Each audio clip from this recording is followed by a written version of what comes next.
Welcome to Story Players, the video game time capsule hosted by people who love to play and make video games.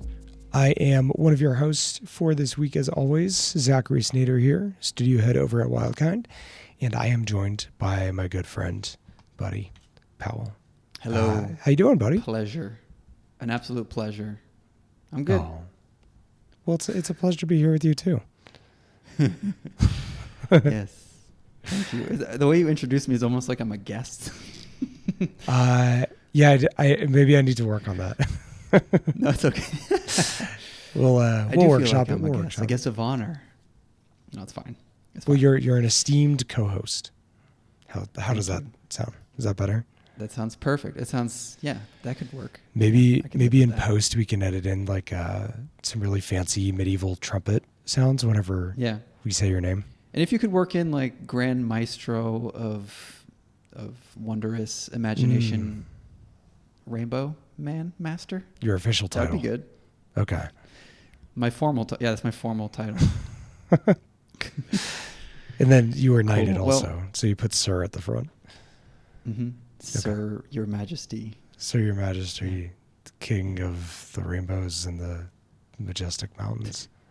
Yeah, I guess we should maybe mention that you're speaking so sultrily because there's a baby. Because I have a sleeping baby that I don't want to wake up. Yes. Yeah. Yes. And also it was a long night. And so you had a long night, and also that's maybe affecting me as well. So this might just be kind of like an ASMR podcast to go to bed to today. Yeah. So you're in luck. You little more bang for your buck with this podcast.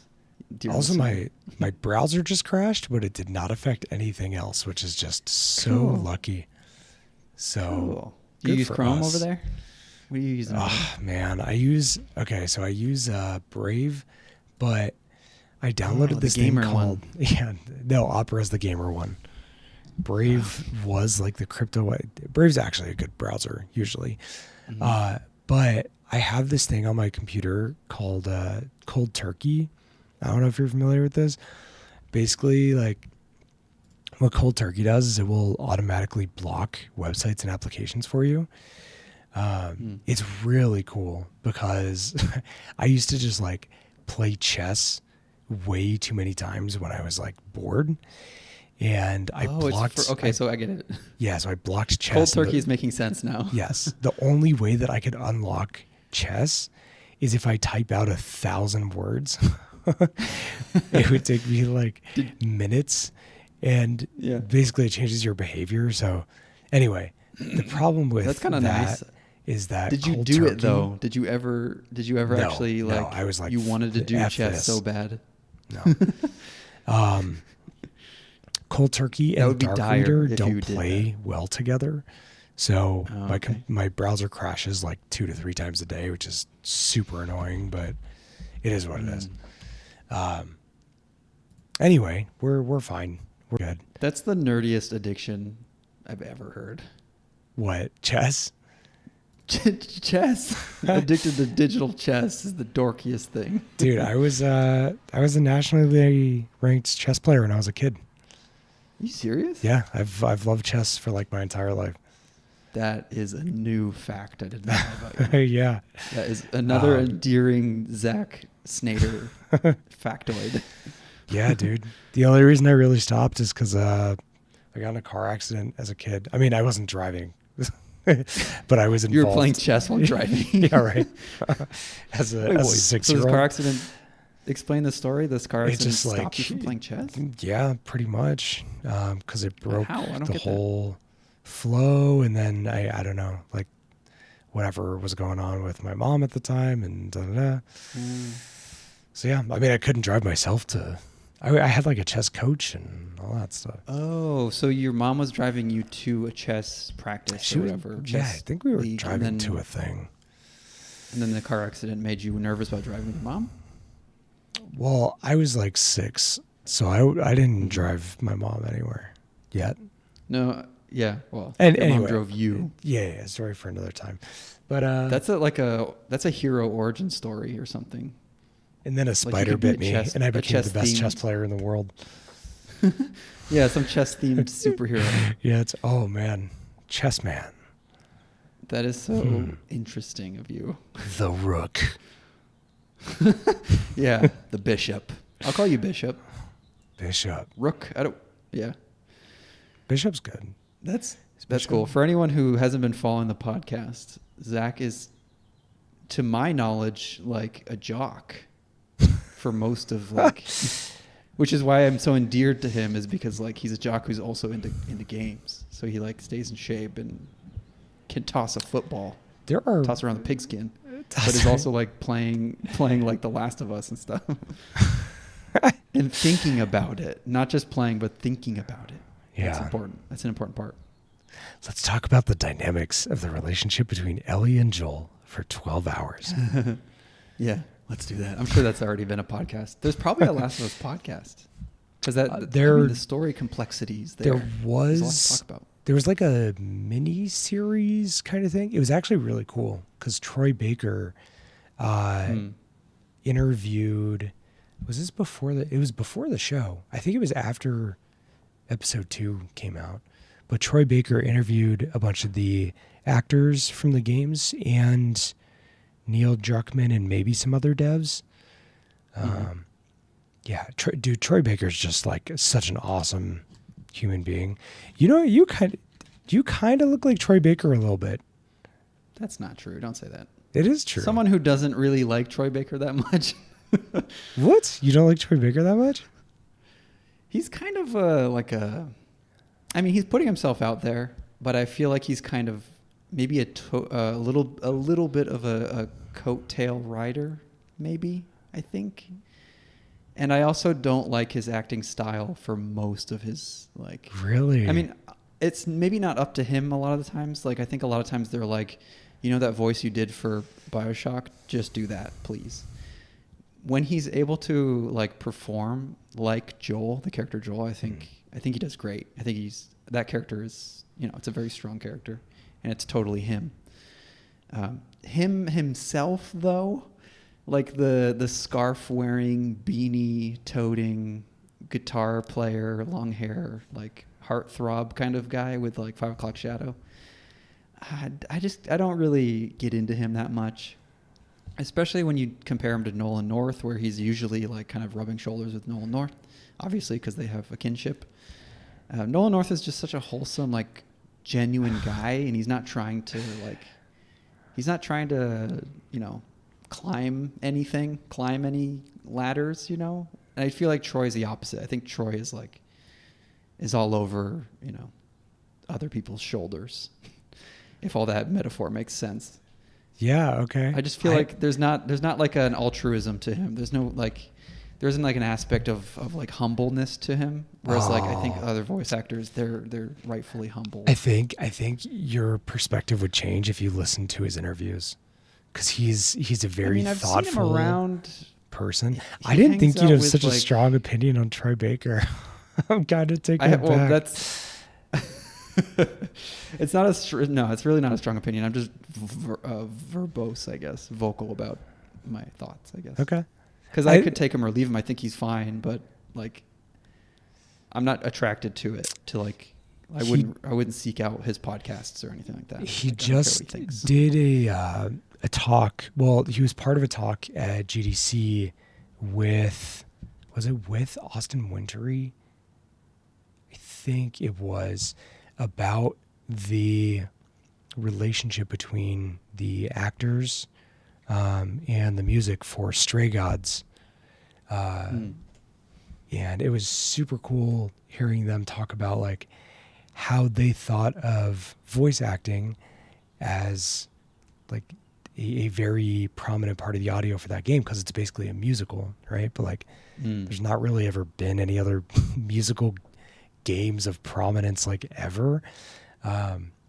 Anyway, I think your tune would change a little bit if you checked it out. I'm not trying to like sell you too hard on Troy Baker, but I think he's a force for good in video games. It's the smaller part of me that is the one who like dislikes people because of petty reasons, like I just explained. It's the bigger part of me that wants to like everything, and I've found a lot of joy and comfort in like turning things around in my mind. Like I didn't like Seth Rogen for a while. Okay. But then I actively tried to just like be like, look at the bright side of this guy. Like, I'm being way too judgmental of this person I don't even know. Like there's a lot of people. I don't want to just start calling people out. I mean, that's a famous guy, so it doesn't matter. But like, there's this small part in all of us that just wants to like be judgmental of people. And it's like, I don't respect that part of me. So if you can turn me on to him, if I took the time, I'm sure I would like the guy. I'll make you a Troy Baker believer. I just found a reason not to, like, you know, because your time is so limited. You can't just be into everything. So I found like a little aversion to him, so I could just ignore those videos that I see. I guess that's kind of it's definitely not fair of me to judge him that way. Like, I'm not saying he's a bad guy or anything. It's just like I found these little reasons to avoid whatever he's been in. I mean, like publicly as a public figure, not as an actor, because his acting is I feel like I tend to separate the actor from the artwork or whatever, the artist from the art. Yeah. Because that's the part that I am exposed to, like through The Last of Us, through BioShock or whatever. So like, there's that could be a whole topic, separating the artist from the art. BioShock. No. Oh yeah. I mean, I guess BioShock. That's too, what we need. We're definitely like hurting for a cozy episode, and I brought a cozy topic to the table. Yeah, no, that's good. But anyway, Troy Baker is absolutely your doppelganger, and I will die on that hill. All right. It's weird because I know what he looks like. I don't agree with that at all. You just put on the beanie and the scarf. You're gonna be fine.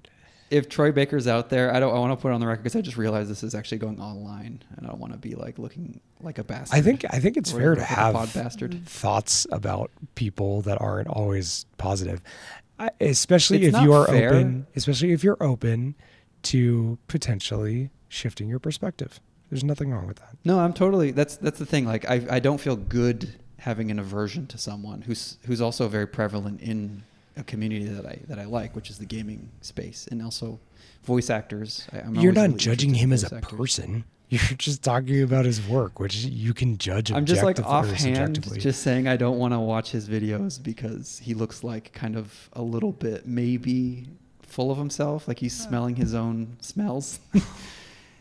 And that's not fair of me to say because I don't really know the guy or anything. So I'm totally open to like getting, because I would be a happier person without that perspective, right? Like, I remember we even talked about. Sorry, I know we're kind of going off on a tangent, but I do remember we talked about that a bit because I uttered the words aloud, "Star Wars is dog shit," which is a very big blanket statement to share. And after I said it's a bold thing to say. I mean, yeah. Is it something I believe, like, kind of, but I think I was like a little vehemently aggressive about it before, whereas I actually do like some of the stories in the Star Wars universe. It's really just the movies that turn me off. But anyway, that's all kind of a digression, because the point that you made was like trying to look at the things that you do enjoy about things, even when you don't like them. Because we were talking about that Lord of the Rings episode with the movie, the new one with the dwarves and the barrels and all that, right? The Hobbit. Use its proper name. The Hobbit. Oh my goodness, sorry. Still waking up and getting the wheels turning. But no, like you've helped me to look at things I might otherwise not enjoy. And when I have to engage with them, or when it makes sense to engage with them, like how can I, as a viewer, as a consumer of that content, as like an enjoyer of that story or experience, whatever, like how can I find joy in this thing so that I'm not just being like such a dour old man all the time about it and being like, right. Oh yeah, Star Wars sucks. Like, no, there's cool Star Wars stuff, you know? And like, how can I enjoy that without having to like allow some bigger perspective to overshadow my enjoyment of the thing, you know? Yeah. And maybe, or even if it's like even if you can't find enjoyment, like straight up the opposite feeling, like just understanding that it's like, or I guess a respect for a creation, or a respect or something that exists in this world, like in this beautiful world that we have full of all sorts of diverse things and people and music and art and you know, everything. just like respecting the fact that it exists at all. Like even things that I don't like, if you just have like kind of just a respect that it exists, a respect that it came to be in this world. And because I don't like, even though I don't hate Seth Rogen now, because that was an immaturity that I was just like, didn't like him because he was, I don't love him either. Like I could take him or leave him, but I don't have that weird feeling where I'm just like, oh, Seth Rogen's in this. Oh, Seth Rogen made this. Oh, like that's bad. That closes a lot of doors, and that's like makes you feel worse overall. And I found like trying to just shake that off opens more doors. It makes you feel better. For sure. Even if I don't love Seth Rogen, I'm still interested in seeing that like Ninja Turtles movie or whatever that he produced or whatever it was. The new animated one. No idea. Just one of the later ones, that Ninja Turtle things that came out. It looked cool. But cool. It doesn't bug me. It's not like a weird ear bug or anything anymore, like, or whatever, monkey on my back that he's part of it. It's just like, oh, that guy, he's out there doing stuff, and this thing looks cool. Well, maybe he's not connected to that movie. Maybe I got that wrong, but I think he's associated with it in some way. Like he produced it or he wrote it or something. Okay. I think that's a good transition into the idea of a cozy topic. Yes. Let's talk about cozy stuff. Can I start this time? You can start this time. With the coziness. Usually we bring a topic that's kind of like, I try to pose a question or something, but I feel like that's a little like formulaic. So this time I just want to chat about like my roots.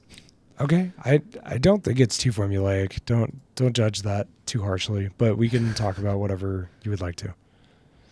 Because we just went off for a little while. No one posed a question. We just chatted for a while. So I don't think it needs to be a question. Right. You're right. Maybe it's not too formulaic, but it is formulaic. Do you look like Troy Baker? What a cool topic. I just wanted to talk about kind of where I got my start. Oh, where great. I started like kind of my fascination with horror games in particular. Ooh, okay. Just, cool. Why I think horror games are more cozy than usual games, like regular games, or how they can be more cozy. Okay. Basically, this is going to be a little bit of a story time, which is perfect for story players. That's why I wanted to bring it to the table. When I was a kid, I was living in Northfield, Massachusetts, bicycle distance from all my friends, so we'd hang out a lot. I had a friend who lived in a townhouse right on Main Street, this really beautiful house. Townhouses was it actually called family houses. Main Street? It's Main Street. Yeah. Wow. It's historical Americana vibes. Okay. Yeah. It's very it's definitely Halloween. Like if they didn't film Halloween in California, they were trying to film it in like Main Street, Massachusetts. Yeah. Like Hocus Pocus or something. That kind of vibe. Yeah, it's definitely like that. Definitely has Halloween vibes there. Cool. All these old townhouses living on Main Street, these antique houses made in back in the Revolutionary days and stuff. Beautiful houses. And my friend happens to have one of these or his family had one of these houses, even though their family, I don't believe, were very well off. They still lived in this really beautiful townhouse. Anyway, his dad was always doing little projects and stuff. He was like a rocker guy. He was more of like into rock music band and stuff and music and stuff like that. But he always had his own little projects going on. So one of his projects was renovating a camper, like a big old camper from like the 80s, like this, just chunky camper from the 80s with like all the 80s facilities that any 80s family would ever want. So it's kind of hokey and campy. But while it sat unfunctioning in the driveway, we would have sleepovers in there, and it was always very cozy. Oh, cool. Yeah, because it had it has fold-out beds everywhere, so like we had bunk beds and stuff. And did your baby just wake up? I think my dog might have just facepalm. We're just getting into it. The dog just woke up the baby. What does that mean? My wife's leaving, so I have to get the baby. Why don't you just sit here with the baby? I could.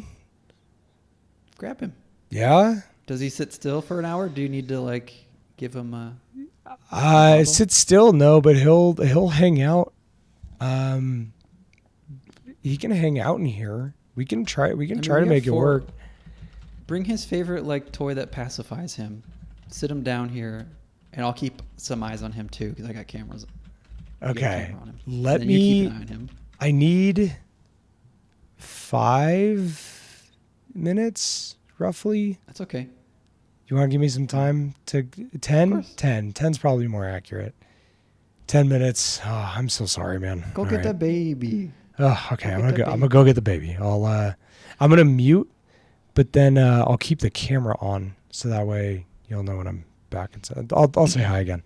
Oh man. Okay. All right. I'll be back soon. It's okay. It's okay. Zach, calm down. It's just a baby. I know. All right. Good. Oh, it took 20 minutes. I'm so sorry. It's okay.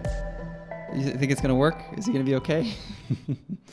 He should be. He's got everything he needs and probably wants. How cute. He's gonna watch his dad work. Look, he's holding a PlayStation controller. Is that part of his toys? Just the controller. Yeah, he did. Yeah, huh? Yeah, huh? You sweet baby. He loves playing with controllers. He looks even older. Oh, maybe it's a hair. Did you both get a haircut together? Is that it? Yeah. You got the same haircut. Hey, what are you doing? You being shy? He looks older than I Being remember. shy? You don't want to say hi to the acorn?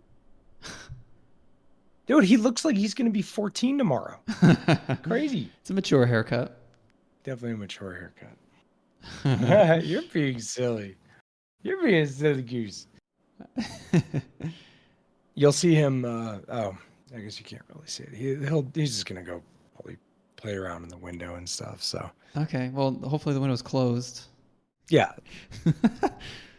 All right. This is going to be interesting because he's inherently a distraction. So I will do my best to just take it all in stride and not interrupt you. Sure.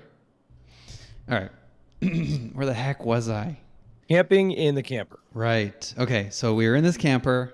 Let me try to get back in the headspace here because I was trying to transport myself back in time. You wove a very nice tapestry. It was working so great. I know. The baby ruined everything. No, the baby didn't. Babies don't ruin things. That's not true. Yeah. I mean, so you were talking about, all right. So like Main Street, your friend had a townhouse, and then you'd go into the camper. I'm picturing it again in my glossy, my fuzzy memory, dreamlike memories. Okay. Yeah. So we were basically babies back then. Speaking of babies. Mm-hmm. Yeah, it was cozy. We'd hang out there. We'd do sleepovers there and stuff. We also got up to no good a lot of times while we were there.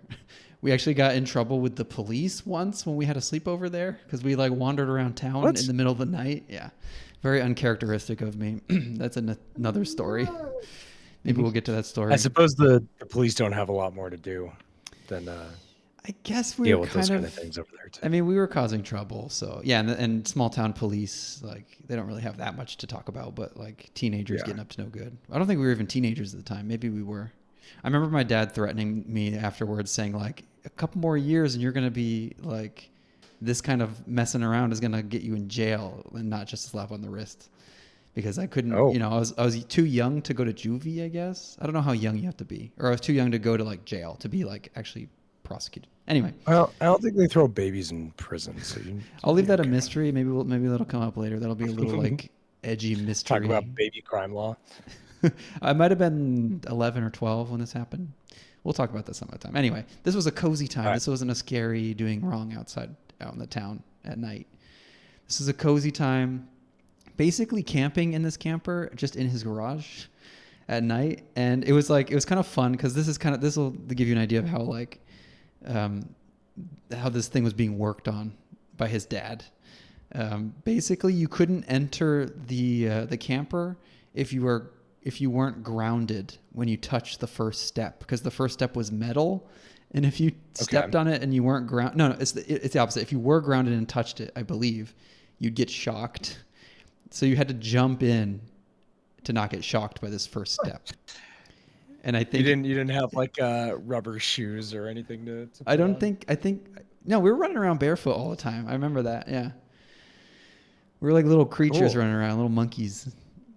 And so anyway, that was kind of the situation there. That it was always being worked on. It was like under construction, this old 80s camper. But what was cool is it had a little TV in there, like a little I don't know. If you picture like a TV on an old bus, it was like one of those little, fish tank TVs. What do you call it? Yeah. Was VRC it a things. full color or black and white? It was full color. It was like a Okay. little guy. I don't think it had like it might have had a VHS player in it too, but it was one that would like you would attach it to the dashboard and you could watch movies or whatever or do whatever. Yeah. I don't know if there was any kind of like navigation software from the 80s that would help you travel or whatever. Anyway, so we had this TV and my friend eventually got a PS2 and he hooked the PS2 up to the TV in there. And so we'd have this sweet sleepover like zone plus a PlayStation 2 plus like just cozy nights out sleeping with like back when you were a kid you don't actually fall asleep at sleepovers, you just stay awake all night. So we would stay awake all night playing the PlayStation 2 that was hooked up there, and it was just super cozy. Like we had some really good memories playing. Like I think we played Way of the Samurai, which was a cool fun game to play as a kid because it's kind of a bizarre example of a game because of all the weird like kind of Japaneseisms that are in there. Okay. But one of the games that we played that I have a really strong memory of is we played Onimusha, the first Onimusha. I think I brought that game up before on the podcast. It's basically like Resident Evil, but in like medieval Japan with samurai and stuff. Like the layout of the game is just like Resident Evil. There's locked doors, and you can kind of openly explore the castle and do little puzzles here and there and stuff. But obviously like very cozy already, like with this situation in the camper, hanging out with friends, eating junk food all night, like in the dead of the night in his driveway. And then plus a horror game, which was something like at that age that you're not supposed to play. The game is kind of like mature. I don't know if it's mature rated, but it's like, there's gore and blood and all kinds of stuff. So it has like this vibe where like, oh, we're not really supposed to be seeing this, but we're getting away with it anyway because we're out here on our own. And yeah, that game has such a thick atmosphere that I think it really captured my imagination. I don't think we played it longer than one night's worth, but after we played it, I was like, I need this game for myself. I need to go home and play this thing all the way through, which I never actually managed to do because it's kind of hard as a kid. I never played all the way through that game. Oh, okay. Have you finished Onimusha since then? No. Onimusha? Myself? No. Man. I haven't gotten a chance to go back and play it. I still own it, but it's in Massachusetts still, the disc. Yeah, it's time for me to, because there's like an HD remaster and stuff. So yeah, at the time I should probably replay it because I'm imagining soon there's going to be a remake of the game, a la the Resident Evil remakes that Capcom's been doing, because it is also a Capcom game. Okay. Yeah, so very, very cozy memories. Like if you just imagine little 11-year-olds like camping out trying to solve puzzles together, there's no way we got very far at all playing like in the story. Yeah. But just the first opening area, it's just that game is so atmospheric with the music and everything. It has like this kind of, what is it called? Kabuki? It's got this like kabuki music kind of hints here and there with like that string instrument. I can't remember what it's called. Yeah, I know what you're talking about. I don't know what any of the instruments are called, but like the wood clapping together and the guy going like, yeah. And the chimes and stuff. Very like... You've done a good job of getting the vibe. Good, yeah. It was very mystical kind of feeling. There's something very magical about those sound effects. I don't know why, but it's otherworldly, I guess. Especially when you're a kid, you don't get exposed to different cultures, music that easily.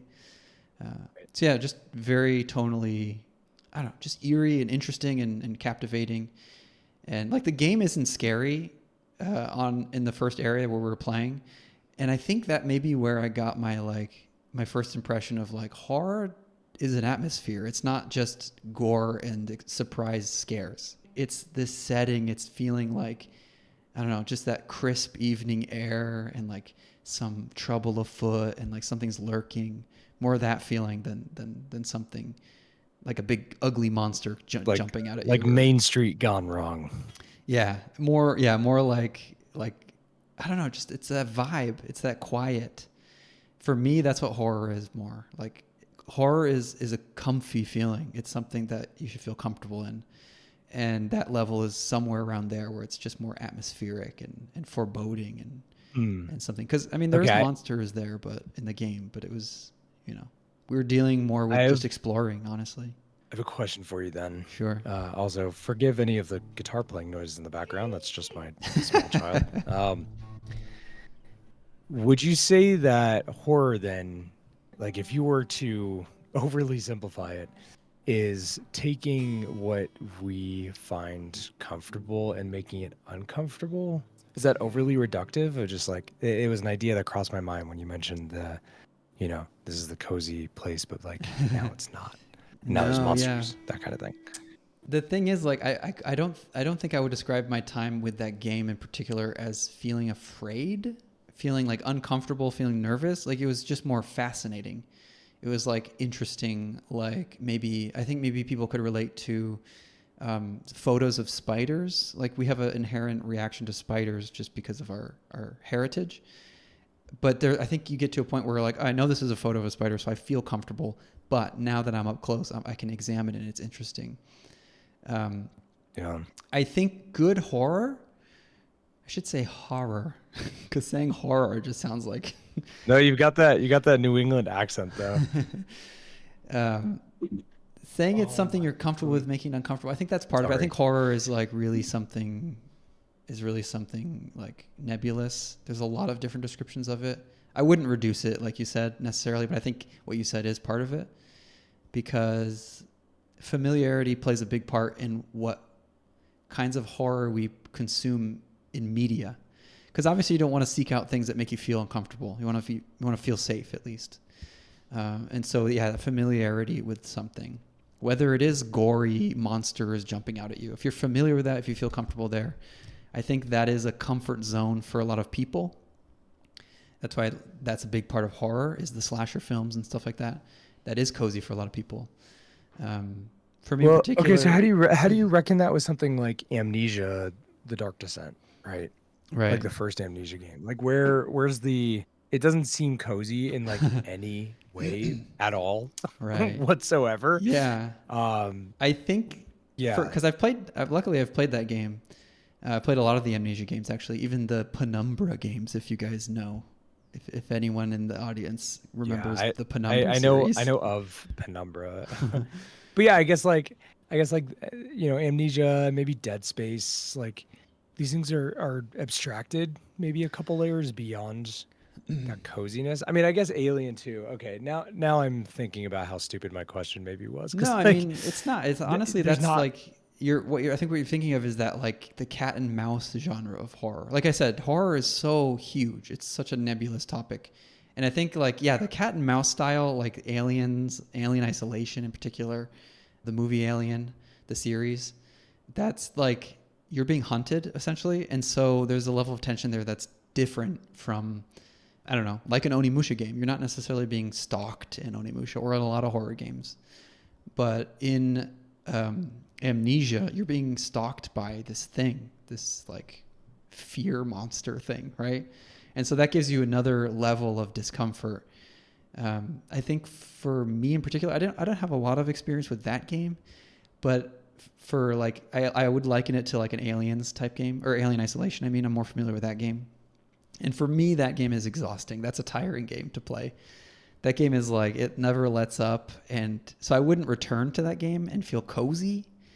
There's definitely moments in that game where you can just kind of absorb the atmosphere and it really feels cinematic. It feels just like the movie, the way they've constructed the environments and the sound effects and everything. So it has the atmosphere there. That's where I feel comfortable. But as soon as I know that I'm being hunted, like it kind of stops being fun and starts becoming like survival instinct. Then you're like, oh, I'm actually terrified. And that's such a personal thing. But I do hear that sentiment shared with that game in particular. Amnesia, I think, is a similar thing. But Amnesia also has kind of this classic horror vibe to it, the Dark Descent, because it takes place in a time period that's more romanticized. It's classical kind of feeling. There's lanterns and stuff, and I think that brings with it a little bit of a cozy comfort. And I think while you're like the downtime of that game is the cozy part of it, there's like the uptime or whatever you want to call it when the monster's hunting you. It's not quite as oppressive as like Alien Isolation. So I could find more of like a comfort in that game because for those reasons. even though it is a cat and mouse style game, which I'm not particularly fond of. But for me personally, that atmosphere, that vibe is still there. Like I can get something out of it. And it is tough to define because it's such a nebulous thing, horror. Like there really is a lot to it. There's a lot of psychology involved as well. Yeah, because I mean, like even sorry. Oh, ow! Oh my gosh. The baby's playing guitar. Oh man, it's okay. It sounds cool. Wonderful audio. Yeah, nice little ambient backdrop. It's cute. Okay, so what about something like Bloodborne? I'm trying to think of other examples, but basically, where like I don't know. I don't know if you'd call that like the macabre, or if you'd even go so far as to say there's like horror elements in that game, but I could almost see that same sort of coziness apply to a game like Bloodborne, where it's like maybe that coziness is coming from, having played other games kind of in that world. Mm-hmm. And even though it is like a really messed up universe, like maybe there's some kind of comfort in having that experience that isn't like explicitly something to be scared of. Right. Yeah, I mean, yeah. How do you think of the nuance there? Because I've never really thought this deeply about horror. I was just like, yeah, a horror thing's a horror thing, Yeah, I think a lot of people, they think, did I get scared? No, it's not scary. It's not a good horror. Or did I get scared? Yes, then it is a horror. And I think that's very superficial. That's very shallow. Like, I think people who consume a lot of movies maybe feel that way about horror movies. I mean, like the average person. Like, if something's promoting itself as a horror movie and people go see it and they say I wasn't scared, it's a bad movie, I think they're really missing kind of what horror enthusiasts are truly getting out of horror. And I think it's not a matter of because I watch a horror movie and I feel like excited, intrigued, curious. I get goosebumps, I get chills, like in a good way. I never feel like a horror movie that I like or horror experience that I like makes me feel uncomfortable. Not to the point where like I can't smile about it. So like where it kind of tips over for me personally is like gratuitous violence or kind of like snuff film sort of stuff. Like the Saw movies, the later Saw movies anyway. I can appreciate the first Saw movie because it is really an interesting movie. And it's got cool atmosphere. It's got cozy vibes as far as I can tell. Like it's got its own like vibe to it. Whereas the later movies and a lot of other cinema, they take to explicit gore and they frame it in a way where it's kind of, it has a lot of gravitas in the universe that it sets. And that makes me feel uncomfortable. Like when I see a parent die in front of their kid or something, and it's handled in a way that it's trying for realism, that makes me really genuinely uncomfortable. And I don't feel good about that. It makes me kind of feel sick. And I avoid stuff like that. Same with like, I think there's a lot of specials. There's a lot of like parts of the VHS series. If anyone knows what VHS series I'm talking about. Yeah. There's some stuff in there that is very cool and very interesting. There's also some things in there that's a bit too close to home for me. And it makes me feel like scared, like uncomfortably so. Like when it's framed in a way that's not, it's not rewarding me in any way. So back to Bloodborne anyway. Bloodborne is totally a horror game. Like there's no question in my mind. Like you didn't seem sure, but I would totally say like you can totally be sure that it's a horror game. Yeah. In mood, I guess I wasn't sure because it doesn't like it might wear that on its sleeve in appearance, but not necessarily. Right, you're right. In the way that it is portrayed with players, right? With gameplay, yeah, because it is a game. So it's in my mind. Yeah, in my mind, it's an action game. It's an action adventure RPG. Like any other. Well, not like any other. They're very unique games. But it's the visually the part that pushes it. It doesn't play like a horror game because there's no way to make a game play like a horror game because there's no definition for the way a horror game plays.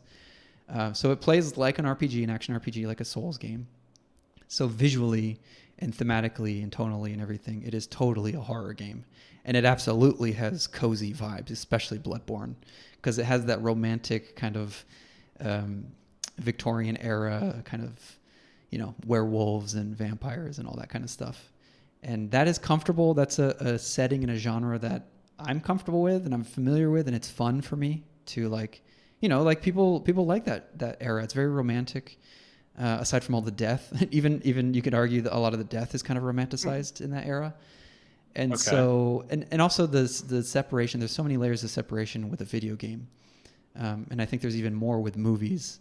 But with a game or a movie, I think you have like this dissonance from the horror to the point where like when you see like in Bloodborne, you see like a Cthulhu or like, you know, a Lovecraftian horror. It's so displaced from what reality is that we're familiar with to where it just becomes intriguing. It's just interesting and fun and cool. And like, wow, look at the design. That's so cool. Like, look at what they did there. That's giving me goosebumps. Like, that's so clever. That's so interesting. That's so like, that's so wrong in like a, I don't want to say cartoony way, but in an exaggerated kind of hyperbolic way. Yeah, totally. Like the layers of abstraction, like the further away Yeah. you Yeah. It's an get abstraction maybe from layer. something that's super grounded, Hmm. you can actually interpret it a completely different way where it's like almost not even horror Yeah. anymore to some degree. Yeah. It's We like like, we talked about oh man, I keep forgetting the artist name, but like the Shinji Ito, right? oh Like yeah. Yeah. those horror comics, Hmm. like where where people's heads turn into balloons and they hunt down their loved ones and stuff. It's like, I mean, yeah, that's like grounded in reality, and that's why it's scary. But also, if you really think about it, like no one's head is turning into a balloon, but probably, you Yeah. know. So, so depending on how you look at it, like if you want to interpret it literally, like yeah, that's Hmm. kind of terrifying. But if Yeah. you want to like step back a little bit and sort of look at it more through the lens of the ridiculous, then it's like, oh, this is just a super interesting idea. Yeah. Yeah. And even like, there's a couple of good examples. A lot of it in cinema for me, particularly because I watch a lot more movies than I play games. For example, there's a movie called Funny Games. There was a remake, I think, in the early 2000s or the 90s of this other film by a different name. I think it's like a French film or something. There's this movie, Funny Games. I don't recommend watching it. It is intentionally unsatisfying, um, basically a snuff movie that was intended to be completely subversive to the expectations of the audience. So like everything that goes wrong goes wrong. There's no rewards at the end. Nothing is satisfying. Everything just goes bad. And it is a horror movie, and it is like it's that basically it's the full on that one end of the spectrum. It's the very epitome of me feeling uncomfortable watching a movie. Um, and I think that like, well, that's just a good example of like how because it's so relatable. Another big part of that movie is because it's so realistic and it feels realistic. It feels like this is something that could happen and nothing is exaggerated in a fun way. And as you creep a little back from that point on the spectrum, a movie that I do really enjoy that is similarly like kind of horrid, I guess, is the Evil Dead remake. I know I'm going to get a lot of hate for liking the Evil Dead remake. Okay. I think it was just called Evil Dead. I Yeah, I really, never saw the really, remake. I only saw the originals. I really So enjoyed the remake. I'll It's more check it out. grounded. It's dealing with things that a common person could understand. I think the Evil Dead series is very abstract and really like it's more of a comedy. I think it's more fun. A lot of like, I guess it's like, what do you call that? It's like, I don't know, it's wacky. Whereas the remake, or the reboot or whatever they want to call it, it's more like grounded. It has more reason for like characters to be certain places. There's more like gravity to things. But it's at a level where it's absurd, and because of that, I can laugh at it. And the characters themselves almost make jokes about it in the movie. Like it's subtle, but there's a point where one of the characters like has like this weird breathless chuckle at the absurdity of something that's happening. And at that point, I'm like, the fourth wall's kind of down. I'm Mm. in like it's totally goofy, like it's wacky and absurd to the point where, like, even though it's horror and bloody and gory and everything's painful, people are screaming, like you understand the absurdity and how ridiculous it looks. And so that's kind of like where those two things kind of where it crosses over for me in particular. And when you're talking about video games, like because it's graphics, it's not even real props. It's not like physical stuff. It's all CG. Talk about like CG unimmersing you in a movie. Like a video game graphics are like way less realistic, way less convincing. So there's that layer of separation for a game, I think. So in Well, right, but Bloodborne, well, I was the gonna, interactivity of a game also, I don't know if it making up for that difference is Yeah, really the right way to look at it. But like, you are immersed in the world in a way that you aren't with non-interactive media, right? totally. And I wanted to bring it back to Bloodborne too, because I was rambling a little bit. But what I was gonna say is when you see, I don't know, I didn't play through Bloodborne myself because it's on the PS4. I don't have one. But when you see like a wretched, like grotesque arm growing out of some creature's mouth or whatever, it's all covered in blood. There's that separation visually. So there's like a rudimentary separation, like visually.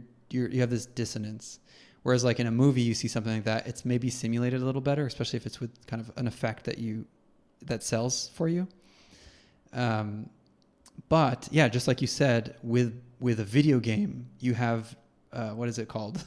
You have like a connection to the character in the world. You have a connection unlike you Right. do. You have urgency. That's the word. And so that strengthens the effect of horror in a different way. And I think it's in a better way. I think it's in a good way. Whereas, like, I think visuals can go overboard for a lot of people because, after all, we're animals and visuals are very carnal and very, like, primal. Just like the spider example, when you see a spider, like, you have a carnal reaction, you have an actual reaction to it because of your genes. And so I think with that removed, it kind of softens the blow, even if you are more immersed in Bloodborne because of how it's playing, because you're getting more, there's more urgency there. The visuals they're kind of like dressed up, they're kind of prepared, maybe sugar coated for you to just enjoy. It's easier to swallow because it may look scary, but you know it's a game. Maybe there's something there. I'm just kind of theorizing, but maybe there's something to just the fact that it doesn't really sell itself as reality. It kind of is a stylized representation, and everyone's kind of like in on the joke. Like no one's gonna be like, wow, that looks like, I'm convinced that's real life. Especially because Yeah, like right. just the camera itself moving around in the environment it's uncanny. So with that, with that layer kind of candy coated for us, we can enjoy the atmospheric elements of the horror environment or even like the bloody parts and stuff without having that kind of carnal reaction as we do with maybe a movie that's kind of bloody or, something that is uncomfortable. But yeah, so maybe that has something to do with the why, like whenever a game's atmosphere is kind of scary instead, and that's kind of where you find the enjoyment out of it. But I think everyone's going to be a little different anyway. Horror is a psychology. Yeah. It's definitely not your average. Even like I'm making a horror game, I don't have any control of what people think is scary in the game. Yeah, it's funny you call Of Love a horror game because it's not even necessarily like what my first reaction was to seeing it. Right. Like, yeah, it's got the spooky skeletons and I mean, the vibe is definitely like spookier, right? Mm-hmm. But I don't know, it was more like the world was creating the possibility for that idea to exist, Mm. not that it was necessarily saying like, "Hey, I'm a horror game." Or anything like that. Does that make sense? Totally. Yeah, I Like, think the yeah. game itself is kind of representative of that experience I had in the camper with Onimusha or with other similar horror games where I didn't know what I was doing, so I hung out in the first areas just wandering around. And of course the areas they don't have like necessarily if you've made any progress, they don't have enemies necessarily. They don't have really a lot going on, but you feel the atmosphere through the sound effects, the ambient noises, the visuals, little details here and there, like I don't know, just noticing a corpse lying in the corner, just like, man, what is his story? You can't really get up close to it in that game because it's all pre-rendered backgrounds, but your imagination is left to wander. And I think Of Love is really a good example of that kind of, if you can call it like a mission statement, sort of. It's like a subconscious mission statement that I just happened across while making the game, which is just like the entire game is going to feel like you're kind of just absorbed in the first area of a horror game before anything happens, which is probably to the detriment of the Yeah. game. But I think that's definitely No, part I of. think I don't know. I think you got that vibe across pretty well, and I actually kind of like now that I think about it, with games that have horror as an element or even they're explicitly horror games, I like that opportunity to be able to like understand the world, right? Like Mm-hmm. let the world sort of establish itself a little bit before trying to just like do spooky things. Yeah. Um, Yeah. There's. because like even Bloodborne, like Bloodborne's another good example there because you're not really like every Souls game, you just kind of like you wake up and then you're sort of like in it. Mm-hmm. Uh, so it's not really like a slow, warm embrace. It's more like getting slapped in the face with a fish, but the fish is like all just bones and rotting flesh and it's all spooky and stuff. Yeah, it's totally Ezekiel. Sorry, I don't know where I was going with that. It's my baby distracted I have kind of a different relationship with the Souls games. I'm pretty familiar with playing Souls games. I think I've played them all except for Bloodborne and Sekiro. And yeah, like I think for if you're just trying to run through it, then you get kind of like, you get punished for that. There's a lot of moments of quiet in those games though, especially if like you're near a bonfire. I think that's why people like the bonfire. It's because like you're still hearing the world around you and you're still kind of soaking it in. But for that moment, you're safe. And for many moments throughout the game, you're safe. For me, like when I'm playing a horror game, a lot of times, or any game really, there's always a kind of like a little slice of the game that I want to just soak in and just absorb. Like an example would be like I love Just Cause. I love the Just Cause series. I like the chaos and everything. Okay. It's not a Yeah. horror game at all, but like I love at least in Just Cause 2 and maybe 3 just taking a boat out amongst these like this archipelago of islands and just being out on the open ocean on a boat and just walking around on the deck of a small fisher boat. I just like that slice of it. And almost part of me almost wants a game to be just about that, or just like sitting on the shore, like on the beach. Like part of me just wants a game that's just about being on the beach or being able to take your boat out and be island hopping and but like on that small scale. And yeah, another example would be like I was talking about Maximo earlier. There's the first area, the very first level. Like it's got the most ultimate Halloween vibes in the first level. And like sure you can play your way through it and stuff, but part of me just wants to stay and absorb the sound effects and just soak it in the beginning and just appreciate Yeah. everything's so hand painted and crafted and there's skeletons everywhere and stuff and there it's got classic Halloween vibes there and the sound Mm. effects and everything. And I just part of me just wants to just have a game that ends there almost, that stops there and never ends, and just to be in that atmosphere. And one more example, just to round it off with 3, because I believe in powers of 3 or whatever feng shui, Power. is in near Automata, another game that has really cool atmosphere. There's a point in the story where things kind of get flipped on their heads, and you start playing as new characters, and the characters get captured and stuff, and bad things start happening. Part of me just wants to freeze the game at that moment and just exist in that moment without any progression or anything. And maybe that's like part of my comfort zone, like being broken by change or something like that. But that's another one. A lot of RPGs, a lot of JRPGs have that turning point in their story where I'd rather just hang out and fish in the open world and go driving around my car without worrying about what the consequences are of the story, That And that that's sounds like a great concept for a game where like the yeah, world's just like falling apart around you and there's just like monsters around and stuff and you're just like the last holdout yeah. just sitting out on the pier just chilling. It's Then it's like definitely a like spooky fishing game. I think that's where it becomes like cozy game territory. Like Animal Crossing is essentially that. It's essentially like you paused an RPG, you didn't want to progress in the story anymore. You just wanted to grind and enjoy the world. And I think that there are more games nowadays like that, like with the indie games. There's more slices, there's more vibe studies for indie games now. And maybe my game is a vibe study. Maybe it's a vibe study on that concept of just sitting in the first area of a horror game and soaking in the vibes. And maybe that's okay. We'll see. Yeah. Yeah, I mean it's hey, it's okay if that's the game you want to make. Oh my goodness, What's happening? he's just destroying stuff. I mean, it's a Oh radio man. program. You have to Um explain it. What the chaos he's uh, doing.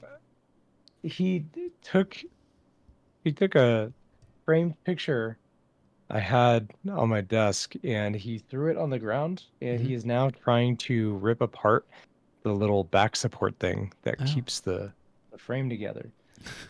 That's Uh, basically a shark chewing someone's arm off just to like understand what it is and not He's realizing they're doing oh, harm. thank you. Uh, yeah, that's my horror game. Is just a baby breaking all the stuff all the time. Just being behind a Um, baby on its path of destruction, the wake of yeah, destruction. yes. Yeah, I don't know. I'm really curious about what people think of your vibe as well, because I really like the vibe that you got going on. Like Yeah, it's we're all vibey we're all to be seeking overly to reductive. yeah, we're all trying to revitalize like our childhood, the feelings, right? Yeah. Like just that Yeah, I guess feeling. there's been a kind of a lot of that lately. So maybe you're not the only one who feels that way. There was Yeah, I think Signalis, right? There's that oh man, that game. Oh, Crow Country, yeah, Crow right? Country Like is another good one. But I think there's a lot of game there in those games. Like I think sure, but I mean like whatever, right? Like yeah. who's to say there's not a lot of like how are you measuring a lot of game? I just mean like Just like there's like, it has progression. Whereas like a game, for example, like I don't know, I know Flow and Flower and stuff and Journey have progression, but I think those are kind of early examples of these vibe pieces. Like yeah, it mhm. progresses technically, uh, but you're kind of the whole thing is kind of a I don't want to say because it sounds negative, and it also isn't, but the only thing I can think of is to say like one note, like it has a note, and yeah, I guess Crow Country is an example of they're definitely hitting that note, that classic horror game note. And Mhm. it's not a bad thing that it's hitting that one note. I'm sure it's hitting other notes too. I haven't played it yet. I really want to play it, but yeah, I guess that's like in a non-negative way.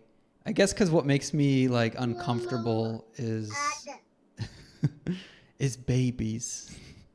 Sorry. No, it's just the it doesn't make me uncomfortable. It's just like where I want to stop is like when the story continues and then the game finally comes to an end. I guess I want to like live it up before it ends. Yeah, There's I always get going to be a you. progression or whatever. But yeah, totally. Like modern indie games. I think they're doing that. I think they're having a strong vibe, for lack of a better word. It's a vibe piece, like a concept album, but in game Yeah, form. yeah, we're in the moment where smaller developers are trying to identify like how to convey those things that they're feeling, kind of like what you are, right? Yeah. Where it's not just like, oh, I'm gonna make this, I don't know, this puzzle game. It's like, no, I want to tell a story, and it might not be like so explicitly narrative driven so much as like what was that game that just came? I think Game Grumps released a game recently called like Homebody, I'm pretty sure, which like was also horror adjacent, but it was about like things that were very personal to them. Mm. And they were just able to convey that through the world and the storytelling. Cool. Yeah. Um, Yeah. I guess yeah, we've I been. think we're seeing a lot more of that. I think we're seeing more because like the AAA industry is showing us less. Like they're packing. Like when I say there's a lot of game there, I think more on the side of like there's features upon features upon features upon like tasks and quests and things to do. Like obviously that's an Right. extreme. That's what I meant though by like there's a lot of game. Crow Country versus Callisto Protocol, Yeah, you know. yeah, totally.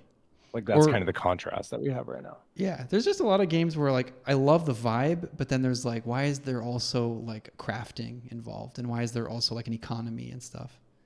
It kind of distracts from the vibe and kind of gives you a weird like little like bug in the back of your brain that's you're not being led around by curiosity, you're being led around by objectives. And maybe that's more like Yeah. what these vibe pieces are like horror games in particular. You're kind of curious to go through the door. You're not just like, oh, there's an arrow showing me that I have to go there to complete a quest to get paid or whatever. Right. I guess that's the difference, and I think that creates a tonal shift, not just for gameplay, but like the actual way the games end up feeling. So that's my little time capsule, I guess. My experience playing games. I imagine most people can relate, at least our age can relate to playing games with their friends up late all night playing the PS2. Oh yeah. Yeah, definitely. Even horror games to some degree. Like I had older stepbrothers for a little bit when I was growing up, and they played Resident Evil 1. Mm-hmm. And like playing that game at night. I mean, if you were born after 2000, you look at Resident Evil 1, you're like, y'all are scared of this? Like, what the hell's wrong with you? Yeah. But dude, playing that with no lights on, just in the dark, and these dogs are chasing after you, like that was Yeah. terrifying. Now my son is he's yelling into a cup. Hmm. He's just taking a cup and putting it around his mouth, and he's just screaming into the cup. That paints a And now he's perfect taking my picture. wallet. Oh, Yeah. Now he's taking everything out of my wallet. okay. Um, Good. yeah, dude. No, it and man, I remember even like I played Doom 3 with my dad, which was like not really a Doom game in the traditional sense, and it was kind of more like a horror game. Hmm. No, Doom 3 is Yeah, I don't know, awesome. like it That's a good one. That's there a good like also if good like vibe piece or like atmospheric dude, example because it is totally. atmospheric that I one. I think there's something to be said for what horror games allow players to do and just like really getting sunk into a world Hmm. because there's that like you said like that visceral reaction where your body's just like okay I need to live and like obviously it's a game or whatever right but like I feel that that gives you just like one deeper layer of connection to the thing that you're Yeah, experiencing. totally. Yeah, it's like horror is kind of inherent. If you have horror, you also have immersion. Like once you have one, you have the other. And Hmm. so that's not necessarily the case with other genres. Like if you have Well, action, would you you don't say that's necessarily have the immersion. But horror, you would you do. say that's the case only if like the horror is effective or does it even I matter? think effectiveness is such a like yeah, obvious like once it's effective, it's effective. Yes. I Yeah, I think guess it is pretty because I think you subjective. might be maybe you're thinking like if it got you scared, then it's only being immersive. But then that just brings me Yeah, back to like scariness isn't horror necessarily for me personally, right. and I'm not always scared when I enjoy a horror film, even if it's Mm. uncomfortable or even if it's startling. Like I'm not always just because if I don't think people who enjoy horror are scared of horror, at least the stuff they enjoy. They Hmm. enjoy it. It's not a matter of if you got scared. Like yeah, sometimes there's like a theme park ride effect, like watching Paranormal Activity in the theater. Like there's definitely like a roller coaster Yeah. effect to it, where like it's fun to get that like surprise and like there's kind of like there's good buildup and stuff and peaks and valleys and all that. And that's like I don't know, that's jump scare. That's something else. That's a physical like, kind of reaction. Being like Right. actually scared, like if you were like when you get night terrors, like you wake up in the middle of the night because someone died in your dream who you love or something, or you get paranoid about someone's in your house. Like no one wants that feeling, and no one wants to simulate that feeling. And that's Hmm. real. That's real scariness. Like that's being actually scared on like a primal level, and movies don't do that at all. Like that's not what their objective is. And so I mean, maybe some are just really trying to scare people, but I think the good horror movies are setting that vibe, making something fun and interesting and curious and like, an atmosphere, like a good atmosphere and Yeah. clever special effects and all that stuff. Cause as a cinephile, like I also just appreciate like kooky cinema, special effects, like in The Thing. Like that's just fun to watch because how insanely imaginative the body horror is in that movie. And that's what Mm. makes it fun. It's not because I'm grossed out by it. I appreciate that it's off the wall. I appreciate that it's like what how an actor's reaction to seeing this insane thing would be. Like that makes it fun for me. Yeah, so I don't look for to be scared because I don't want to be scared. I just want to have like a good thrill and have some fun and stuff like that. To me, that's what horror Yeah. is, and I would define myself as a horror enjoyer. And yeah, Mm. that would be my explanation. Whereas someone who doesn't enjoy horror, they might just look at horror things as like too uncomfortable, and that's fine too. Right on. Well, super cool, man. I think I'm gonna have to do something about this baby, but Yeah, you take care of the baby. um, I think I've talked enough. no. This is cool though. I never really thought about the nuances of horror as a video game genre before. Yeah, So it's interesting. cool to like sort of unpack what it is and how it uh how it affects players. And I think it's cool that like your experiences as a kid sort of led you into this interest as well. Yeah, I So guess yeah, they thank did. you for sharing. Sure. Yeah. Yeah. I guess this time was buddy story time. So maybe next time we'll have you'll bring something. I'd be down. I'd be Some down to story. bring something that's not doom and gloom. So I'll Oh push yeah, on it yeah. a little bit. Bring a cozy childhood memory or something. Because Yeah. we do like pride ourselves as being the time capsule podcast where we talk about like our experiences. So talking about current events all the time is one, depressing, and two, I mean, I guess it counts as a time capsule because it's time always moves forward. But I also want to know about your cozy gamer sessions when you're a kid. Okay. All right. Yeah, I can do that. Good. All right. Oh Cool. So I man. guess Sorry, my son is just like, dude. Oh, children. They're great. They're great, and I love them, and they destroy everything. yeah. Um. I saw the look on your face when the kid woke up, and I don't want you to be that way with your child. Don't be No, no, mad no, no, because no. honestly, if It's anything, it enhanced the podcast. yeah, my thinking was, oh man, this is going to make things so difficult. No, it's fine. And it It's fine. did, but not impossible. Now I just have to go clean hangers that he's throwing everywhere. Okay, I'll No let you go problem. then. I guess that's a wrap on the pod. Yeah, yeah. Well, here I'll formally close it out. Okay. Uh, yes, because we got outros and such. Oh yeah, yeah. No, this was cool. Thank you, buddy, for your time. Thank you all out there in the world for listening.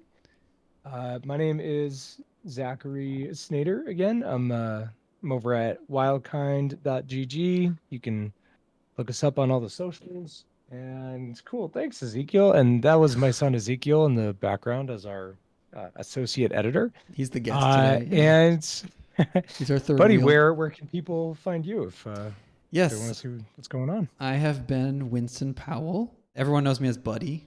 Winston. There's a whole story there as well. Yep, but you can find me online pretty much on most social media platforms at Acornbringer. You can also look up the game I'm working on, Of Love and Eternity. You can find that on itch.io and on Steam. You can play the demo and check it out and maybe gain a better understanding of where I come from when I'm talking about my game being a slice of the first level of any given horror game through the whole entire thing. So yeah, you can check that out again at Acornbringer. I've been Winston Powell, and I thank you all very much for listening. Until next time. Till next time.